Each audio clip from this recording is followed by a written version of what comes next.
Destiny 1 has so many exotics, and some of them you guys might have even completely forgotten about. Some names you guys might not even recognize. Guns like the Boolean Gemini, Zalu Supercell, or Fabian Strategy. More videos on those later. Also, real quick, before we get into the video, if you guys do enjoy, please be sure to subscribe. It's the best way to support me right now, and it means the world. I'd really appreciate it. Thank you, and back to the video. But today we're going to take a look into Destiny's forgotten fun buns, the forgotten favorites, the day Destiny players had fun again, the sword trio introduced in The Taken King. Throughout year 1 of Destiny 1, every gun was pretty much exclusive with primaries and secondaries, snipers, shotguns, fusion rifles, hand cannons, pulse rifles, auto rifles, all that, and heavy weapons were kind of exclusive to rockets and machine guns. But upon the Taken King DLC expansion, we were introduced to the newest heavy weapons: swords. This was crazy for Destiny 1 players at the time. Swords were new, fun, gave the game a new feel. You got these swords by finishing the Taken King campaign, following a simple quest involving talking to Eris and Shaxx, and then you would look for Hadium Flakes on the Dreadnought and get 10 motes of light to charge your sword. And then you had the choice between Arc, Void, and Solar, and based on what you choose, this would correspond to the later exotic sword that you would get. Real One's No Dark Drinker is the most fun, already with a new feel, but after acquiring this, you could get your legendary sword at 220 power, and the A Sword Reforged quest would be infamous to Destiny players for the next few weeks. This questline would begin with you getting your legendary sword to 280 power, and then killing 50 major enemies, or yellow bars in nowadays terms, which wasn't too hard, and then you have to kill Ekthar. Ekthar was a difficult boss, not due to the actual fight, but due to the entry. You had to kill 3 Gatekeeper Knights within 5 seconds of each other.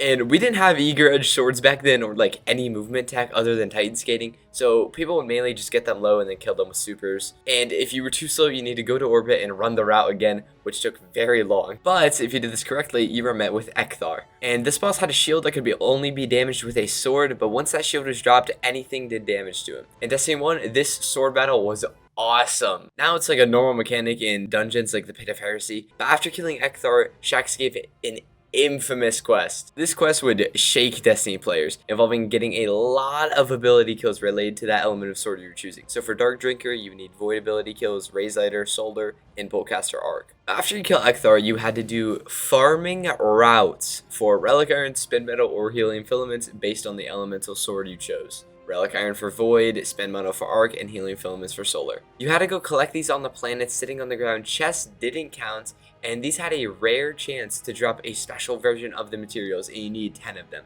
I think Dado says in one of his videos it was like a 1 in 15 chance or something like that. But this was very consuming for Destiny players and reminiscent of farming in year 1 for whatever reason. After that, Arms Day, which we don't even know about anymore, which was the Wednesday reset during the Gunsmith reset, would bring the next part of the quest. And this is a new hard mode difficulty version of the Sunless Cell Strike, known as Ala-Cool, known as the coolest Titan helmet to ever exist. The activity was what I'm pretty sure was the hard light cap back then at 300 light level. And the way the special strike worked was obviously the enemies are higher light level, so they did more damage. But at the end of when you get to the boss room, you would find a warden with the corresponding shield to the sword that you wanted, and you had to kill him and then Ala-Cool within 30 seconds of each other. And you couldn't kill Ala-Cool and then the warden, you had to kill the warden first and then the boss. Typically, teams just did this by getting the 2 of them weak, killing them first, and then killing Ala-Cool. But after this, you reward with your proper elemental sword. And if you chose Boltcaster, I feel sorry for you. These swords all had different abilities, much to the appeal of their element. The Void Sword, Dark Drinker, had the same whirlwind we are familiar with nowadays in the form of Falling Guillotine. The Solar Sword, Raise Lighter, had the same uppercut almost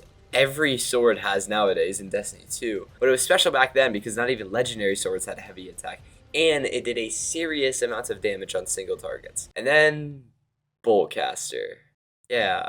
Although this one, in my opinion, was the coolest. All it did was send out an electric shock. So it was basically a distant sword. And Bungie had to keep it nerfed somehow. So I guess they just made it do significantly less damage than its brothers. But the tracking in PvP was insane, and it's still one shot. So in Crucible, you can see how it might have become an issue. No one really complained too much though. But Dark Drinker was so beloved because of the options of it being AoE target damage as much as it was for single target damage. It did damage similar to the Raise Lighter, and Dark Drinker was a staple for axis damage because you could hit multiple legs with it during the damage phase, which gave teams a massive DPS boost. And the reason swords were so interesting to the Destiny community is because you went from cheesing strikes sitting outside of the map, gunning the boss down. So right there in its face in a Titan bubble, swinging your sword, doing massive damage. This was a huge change and changed the game to this day. And for some bosses, it is even recommended you use a sword instead of a long range gun nowadays. Overall, I think these swords were super important to how the game came out to be, and they were also like some of the most fun I've ever had Destiny 1. It got us into movement tech like World Line Zero, Eager Edge nowadays, and this DLC of The Taken King is what some consider to be the greatest change of Destiny ever made, and that point still solidifies itself to this day. But just to kind of wrap up this video,